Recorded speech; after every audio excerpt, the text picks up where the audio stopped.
is the snake. It's called the snake.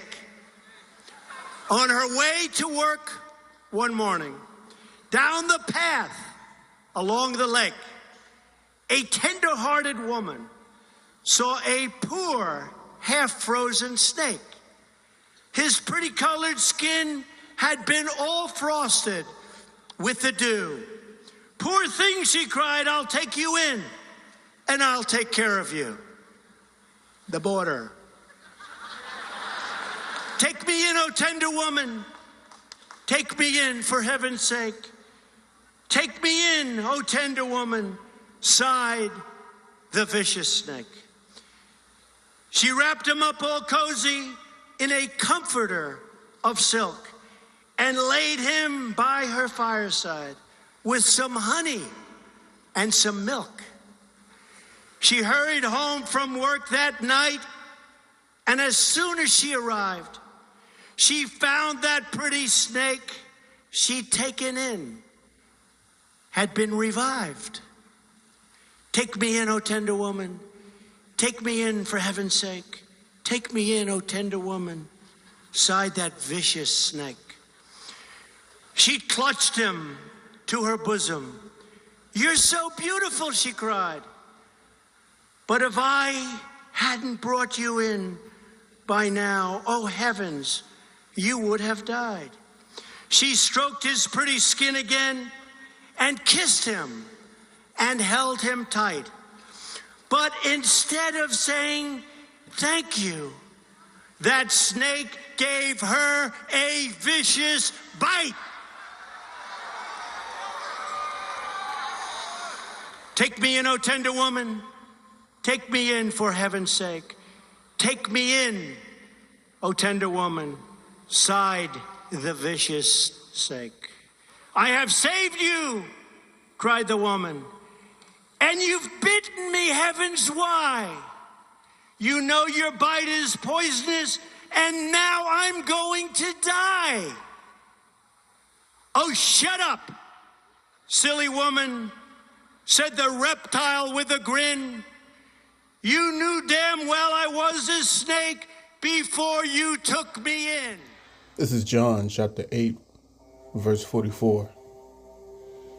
It reads, "Ye are your father the devil, and the lust of your father ye will do.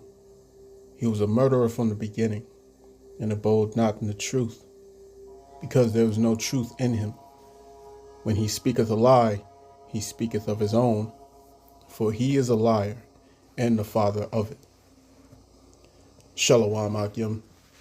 Kohaloyim La, Allah Hayanawa, Yahweh Bahashem, Yahushai Bahashem, Wakaha Kodash. Double honors unto the apostles and the elders of Great Millstone who rule well and who teach well.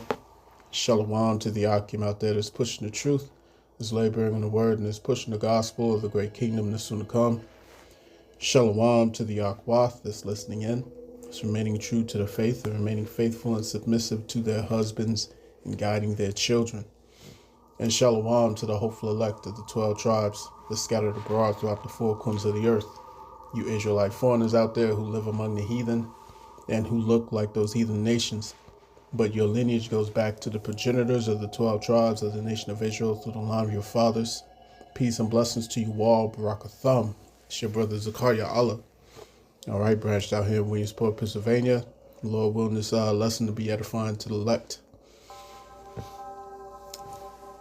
So, the name of this lesson is the snake. Snake. All right. Get ready to meet the serpent, man. All right, get ready to meet the serpent. The true devil that the Bible speaks about. All right. The true embodiment of evil in its final form. And you've seen this devil many times. You see what I'm saying? The native tribes of Gad called it the white devil. All right? The Benjamites in the West Indies, they said they're going to put on an iron shirt and chase this devil out of earth. All right? The Judites called it Massa. The Judites called it Massa, which was, which was it was a broken form of Hebrew. You know what I'm saying? If you look it up, all right, the word was Masha'ah. Okay, let me get that real quick. Bear with me. All right. This is Strong's H4853. Masha'ah. All right, Masha'ah. Don't get it confused with the word with the Hebrew word Mashah. All right, or Mashah, which is the name of Moses, which means to draw out. Okay, but Masha'ah means what? It means a burden. All right, a burden, a doom. Okay, a burden, carry away. Okay, a load, a heavy burden. You see what I'm saying? That's what Masha'ah means. So let's go back. Right? So the Judites, so-called Negroes in North America, all right, they called it Massa, all right, or Massa. You see what I'm saying? So you've seen this serpent before. You're very familiar with it. And many of you even try to defend it. You see? Many of you try to defend this serpent. But you've never before in your life or in any of your previous lives ever seen this serpent move the way it's about to move in these final moments of its rulership over this planet. You see what I'm saying? You're about to see this serpent truly show its fangs. All right? Like the scripture say in the book of Revelations, all right, this beast had 2 horns like a lamb, but spake as a dragon. Let's get this in 2nd Esdras.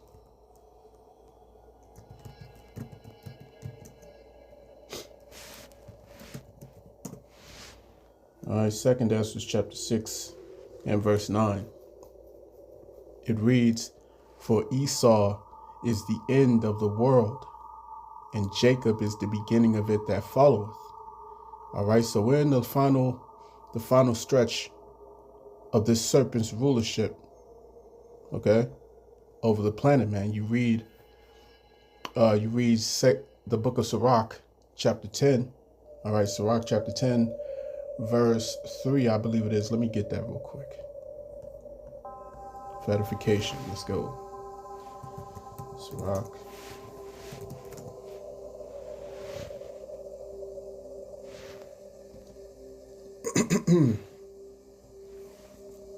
Sirach 10 and 3. It says, "An unwise king destroyeth his people, but through the prudence of them which are in authority, the cities shall be inhabited. The power of the earth is in the hand of the Lord." All right, the power of the earth is in the hand of the Lord, and in due time he will set over it one that is profitable. Okay? So we're seeing the end of this serpent's rulership, man. All right? And indeed, this serpent had a very crucial role to play in this story. All right? Ever since the garden to these last moments. Okay? And what was that crucial role that he had to play? All right? His job was to be the antagonist. All right? When we just read 2nd Esdras chapter 6, verse 9, you know what I'm saying? It's speaking about an antagonist and a protagonist. All right? Esau is the end of the world. Jacob's the beginning of it that followeth. All right? You continue reading in the book of Sirach chapter 10. verse 8, it says, because of unrighteous dealings, injuries, and riches gotten by deceit, the kingdom is translated from one people to another. All right. But the job of this serpent, you know what I'm saying, was to be that antagonist, you know what I'm saying, the bane of existence, the harbinger of death, as you've heard, right? The destroyer of worlds, excuse me. The destroyer of worlds. That's the words of Professor Oppenheimer. All right, the one who created the atom bomb. You see, and that's the spirit. You know what I'm saying? Just a little while ago, I believe it was last year. Okay, the movie Oppenheimer came out. All right. So this was always his job. All right, the job of the serpent. You see what I'm saying? To cause the pollution of the air, the water, the crops, the animals. The bees are dying out. The dolphins and whales are beaching themselves. You see what I'm saying? Animals are becoming extinct. Under what? Under the rulership of this serpent. You see? Its role was to play the ultimate villain. The ultimate villain. Programmed to fulfill all wickedness under the influence of the Lord's servant, Satan. You see what I'm saying? You have to understand that Satan is not opposed to the Lord. You see what I'm saying? That's a fable that these this Christian church, the Christian church and the Catholic Church push. You see what I'm saying? There is no angel, all right, that goes against the Lord's will. You see what I'm saying? All creation is subject to the Lord's command. You see what I'm saying? But the Lord created this serpent, okay, to play this important role. When you go to the book of Romans, the 9th chapter, it tells you this. All right. Let's go to Romans chapter 9.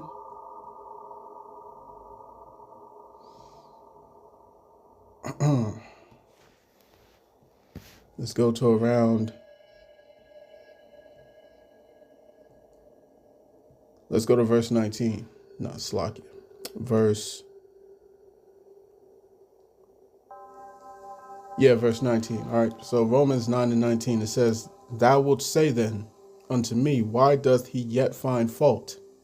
For who hath resisted his will?" You see what I'm saying? Nothing can resist the Lord's will. You see? Not even the angels. Verse 20. "Nay, but, O man, who art thou that repliest against the Most High? Shall the thing formed say to him that formed it, Why hast thou made me thus? Hath not the potter power over the clay of the same lump to make one vessel unto honor and another unto dishonor?" You see, you have Jacob and you have Esau. One potter, all right, one lump of the potter was made to create the vessel unto honor, and the other vessel was made to be dishonorable. You see, one was meant to be the protagonist, the other was meant to be the antagonist. Verse 22, "What if the Most High our power, willing to show his wrath and to make his power known, endureth with much long suffering the vessels of wrath fitted to destruction?" You see what I'm saying? So again, the serpent's job was to be that ultimate villain. You see? And like I just said, these devils, all right, this devil operates under the influence of the Lord serpent, Satan. Okay? And who is Satan? He's the highest angel on the Lord's left-hand side. Okay? The highest angel on his right-hand side is Yahweh Shai. The highest angel on his left-hand side is Satan. And just like on the right-hand side where you have the ranking, all right, beginning with Ma'aka Allah, all right, the angel, the chief, archangel Michael, down to Raphael, to Uriel, you see what I'm saying, to Gabriel, and to the rest of the angels in rank. The same goes on in the left-hand side. You see what I'm saying? From Satan, you know what I'm saying, to Legion, and so on and so forth. All right? So everything works in order under the Lord Yahweh Bahashim Yahweh Shai. Okay? And when you look, all right, when you look at the you know, the serpent's handiwork, all right? When you look at the serpent's handiwork, he has performed his job perfectly, beautifully. You see what I'm saying? The serpent's job wasn't just to be that antagonist to destroy the planet, but his job was also to be used as a spiritual belt to whoop the Lord's children back into obedience. You know what I'm saying?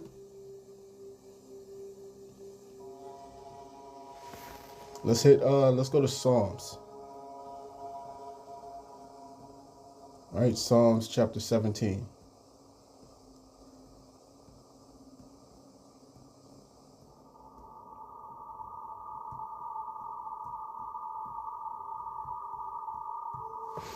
And let's hit verse 13. It reads, "Arise, O Lord Yahweh, disappoint him, cast him down, deliver my soul from the wicked, which is thy sword." You see? The wicked, this serpent, is the Lord's sword. Okay? And he has used that sword as a whipping stick or a belt, you know what I'm saying, against his people. You see what I'm saying? To whip us back into alignment, man. All right? That had to happen. Let's go to Hebrews. Right? Hebrews 12:6.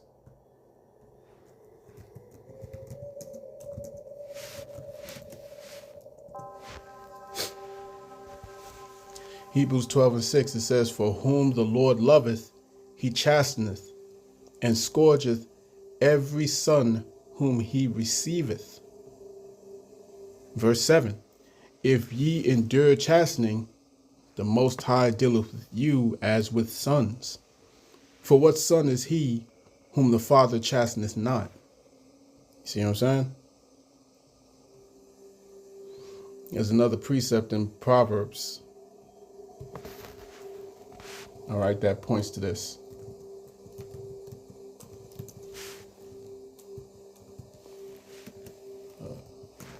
Proverbs 13, verse 24.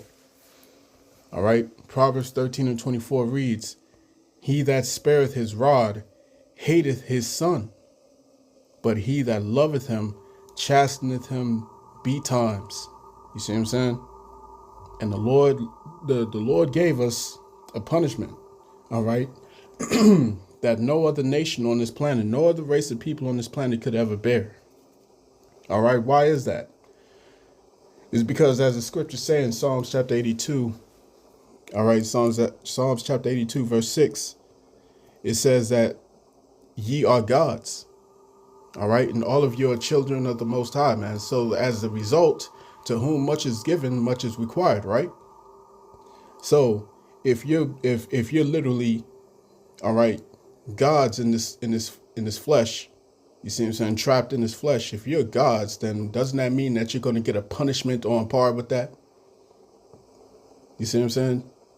Doesn't that mean you're going to get a punishment that no other people on this planet could even endure? You got to think about what happened to the so-called Native Indians, what happened to the so-called Negroes and Latinos. All right, what happened to them?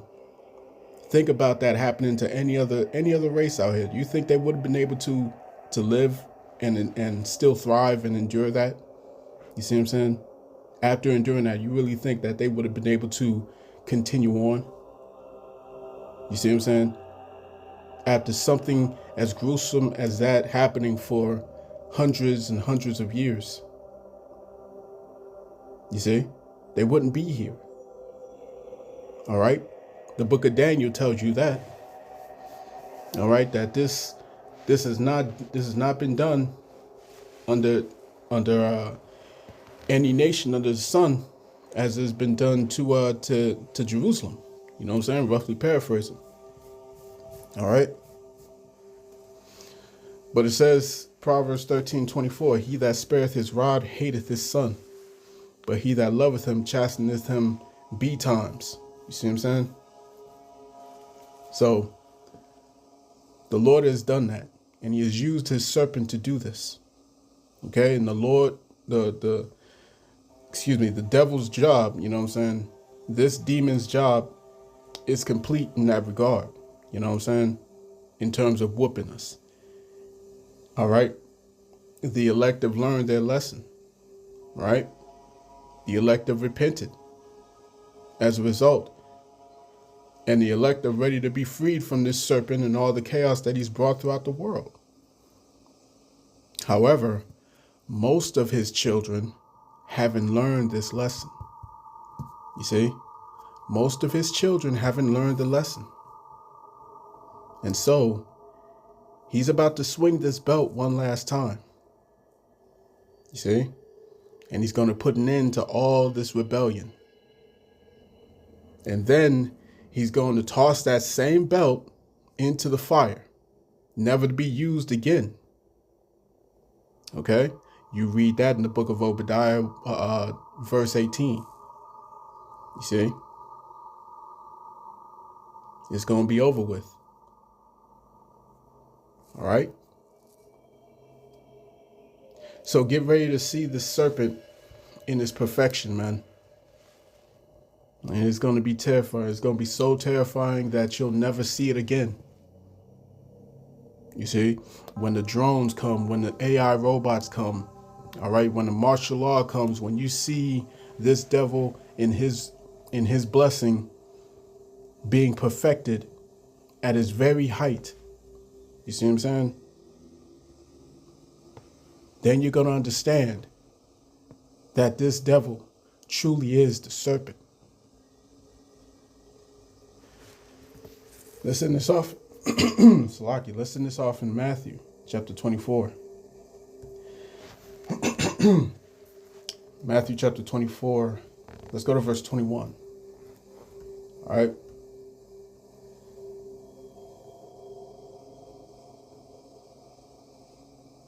Let's see.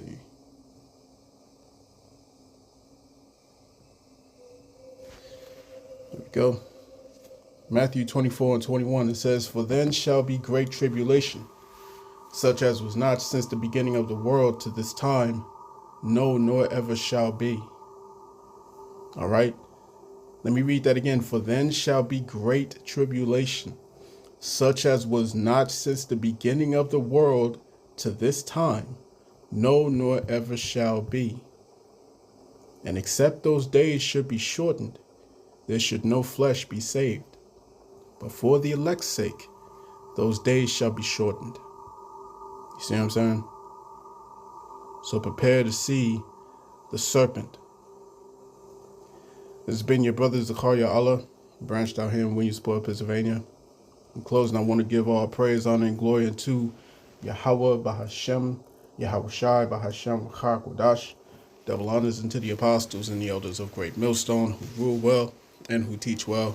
Peace and blessings to the hopeful elect. Shalom.